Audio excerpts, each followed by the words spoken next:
Representing what country? Armenia. Armenia.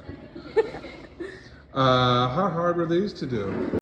They are very easy, but Formulas, patterns, formulas. yeah, the formulas make it piece of cake. It I kind of just goes love with it. It kind of goes with your top you're wearing, so you could go get married I'm today. graduating. That's why I'm wearing floral. Tell me about your bouquet. Sell it to me. Okay, this bouquet is boho design. A little boho, yes.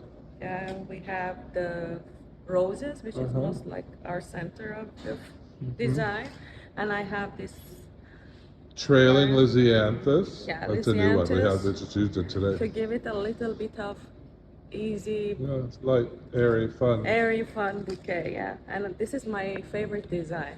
From all the bouquets we learned, this is my favorite. It's gorgeous. Makes a great piece, and I'm sure all the brides they will love it. That's all you got to sell for the next 5 yeah. years. That is the Yeah. look. All of these have that look. I wish I knew this. I would made it for my own wedding. My own wedding, but it was cute. But this is perfect. Now that you know how to do arrangements fast, you could do your own wedding.